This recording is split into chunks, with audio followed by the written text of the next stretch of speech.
Julie, thank you so much for coming on the program. It's good talking with you. Good to talk to you. So we've got a couple of things. We've got a lot of things to talk about. We'll start lighthearted. Actually, you know what? Let's go serious, and then we'll clear the air with a lighthearted column about exercise. You've got a piece at iwf.org right now, because after we get done talking about this, we're going to need something lighthearted to talk about. Because no kidding. Your piece, the New York Daily News thinks I deserve to die.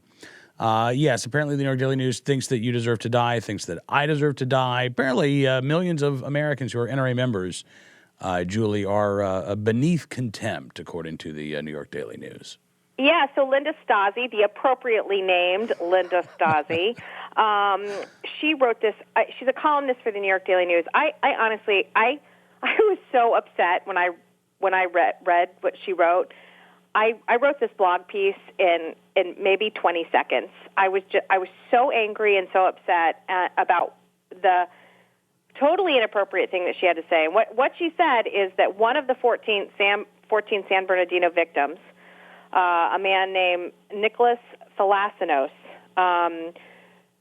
is as guilty for deaths of his colleagues at the hands of these terrorists, because he held radical right-wing views. She considers things like the fact that he supported the NRA and the Second Amendment, that he's pro-life, that he's concerned about immigration, that he once posted support of one of Ann Coulter's columns on the immigration issue. He was critical of Iraq. He was critical of Iran. He was critical of the Million Man March and some other things. So these factors alone, she thinks that he angered the terrorist, and that's why the two San Bernardino terrorists shot up that Christmas party. I mean, it is so absurd, and it's so insulting. And so in my piece, I said, look, I share all of his views.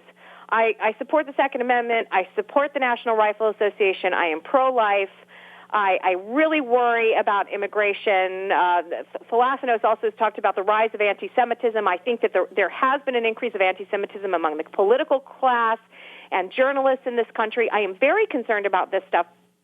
I also criticize the Million Man March. I mean, this is something that's organized, by an admitted anti-Semite and Holocaust denier. I mean, I don't think you're that radical if you criticize that gathering, and so it was so disturbing to me to see that this woman, this columnist, put in print what I think is more of a common belief system now held by the left, that members of the right, people on the right politically, they certainly don't deserve any compassion if they're harmed for their beliefs. And that, in fact, they are just as bad as these terrorists. I find it so disturbing and so chilling, and I think we need to not dismiss this as some sort of this is a one-off for the New York Daily News. Yeah, no, I agree with you. I mean, you say here, and you say it very well, you say it was nice to see the overwhelmingly negative response to Stasi's shockingly stupid article. We shouldn't dismiss her disturbing and very dark and dangerous message as sophomore clickbait. Not only did we see this article, and we've seen the crusade the New York Daily News has been on more generally, we also saw the New York Times first front page editorial in 95 years calling for gun confiscation, right? Americans, you're just going to have to give up your guns for the common good, and we're going to have to take them away from you.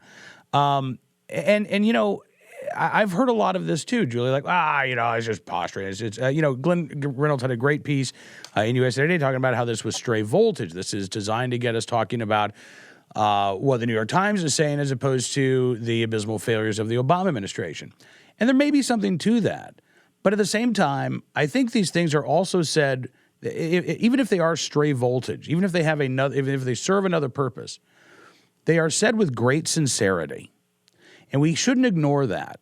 The New York Times really does think that it's time for Americans to turn in their guns. And if we don't, they really think, again, they know it's politically impractical. They know what they're calling for, the New York Times but that's what they really want. The New York Times even admitted, I mean, you read that New York Times piece, it was ridiculous. It said, these things may not work.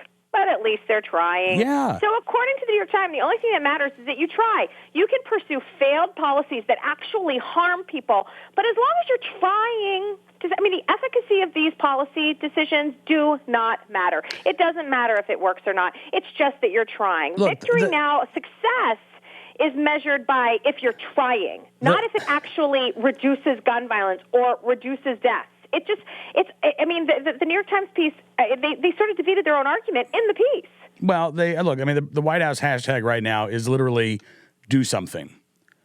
Do something. Do anything. Do something, as opposed to doing something that works. Just throw it up against the wall, whatever sticks. Do something. Yeah. No. We don't. That's not a good idea on how to legislate. Is do something. It really, it's absolutely, it's so empty. And look, we've seen all of the hashtags and the Facebook posts from people who sort of the brace yourself. Everybody's an expert on these issues for the next several weeks. I'm sure you've talked about Pope Hat's piece, talking about how there isn't real deep discussion of these issues, just sort of. Yeah, we only talk about these issues 3 hours a day, 5 days a week, and have been doing it for 11 years. You're right. Yeah, there's just no in-depth discussion of these topics anywhere. Doggone it. I blame myself. Doggone it. But I mean on Facebook, mm-hmm. and I mean on sort of hashtag activism. That's what I'm talking about. Oh, sure, and you're right. I'm not talking about this program. I'm talking about, like, in general, people put up this, and look, the White House is smart. That really appeals to people. Do anything.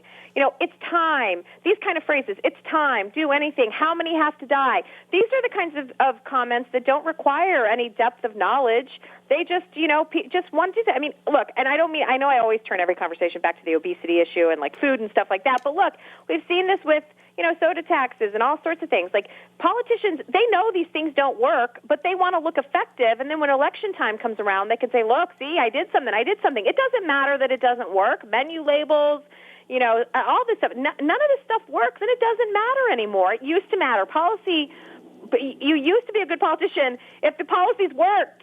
Now, over and over again, every year, we see new introductions of policy proposals that do not work.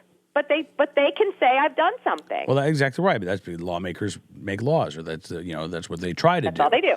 And we talk about this all the time, actually, because it's interesting. You listen to law enforcement officers, and not necessarily the politically appointed law enforcement officers, right. But you listen to rank and file police officers. You listen to folks like Sheriff Clark or Sheriff Babu or Chief James Craig in Detroit, who we had on the program just a few days ago.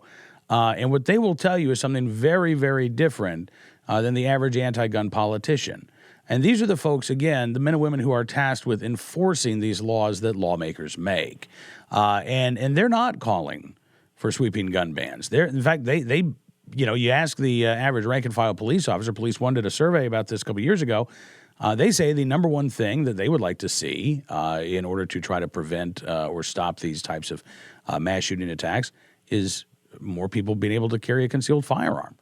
Right. Now look, and again, you can disagree with that position, and I'm not going to call you the worst person on earth, but keep in mind that is a position that is held not only by crazy right-wing gun nuts, but by people who have years, decades of experience in law enforcement, in policing, in counterterrorism, and they hold that position too. So you can't just dismiss it by saying, well, that's just the view of some crazy bumpkin down there in Farmville. Yep. All right. No, I agree. All right, listen, we could talk about this all day, but I don't want to give them that much time, frankly, Julie. And I am fascinated by this column that you've written for Acculturated. I'm still eagerly anticipating the heavy lifting review, which hopefully will be out before Christmas, right? Yes, good God.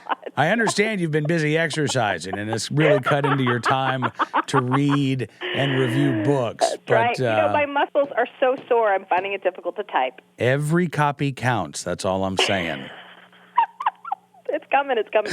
So you do have a piece of Acculturated. This is really interesting to me because my exercise consists of getting dragged around the farm by my dog Bullet when we go on walks. So this is Barre, is that right? Bar. Because That's I right. could get into an exercise that involves bars. Well- Gee, is this like a pub crawl? What is this? With hurdles, Wouldn't maybe? that be nice? Wouldn't that be nice? It would I could be. definitely get involved in that. No, this is a new sort of exercise phenomenon.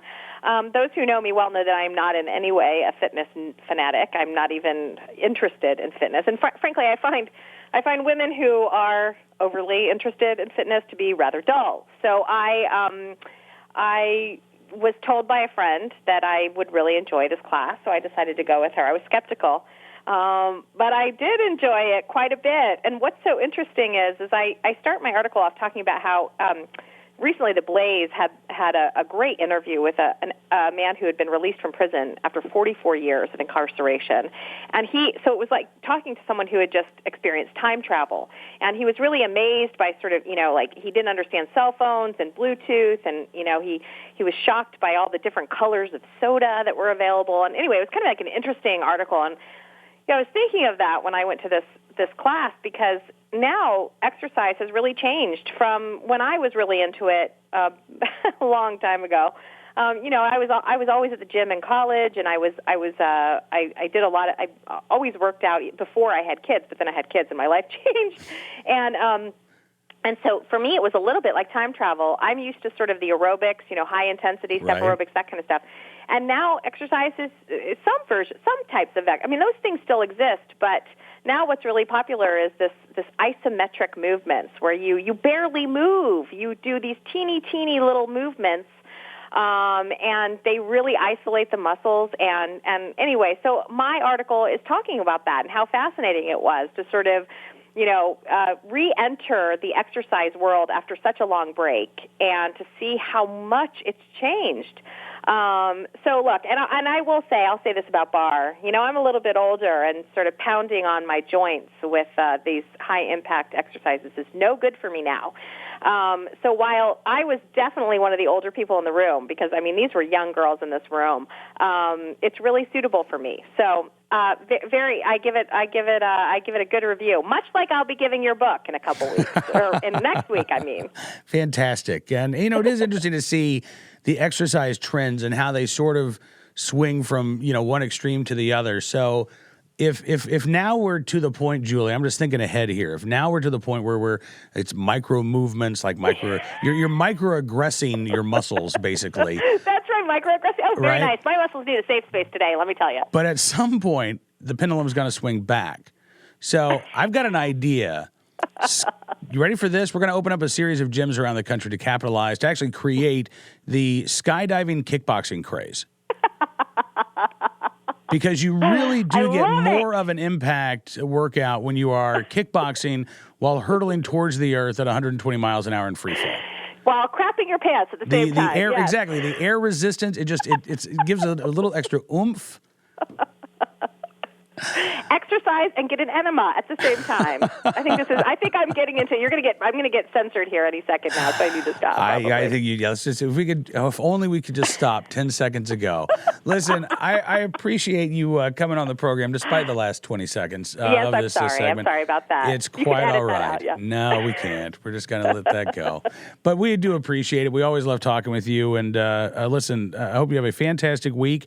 Are you geared up? Are you on track for Christmas? All I'm doing is writing a book review over the next week. That's all I'm doing. That's it. Christmas gifts, Christmas shopping is on hold until I get this thing done.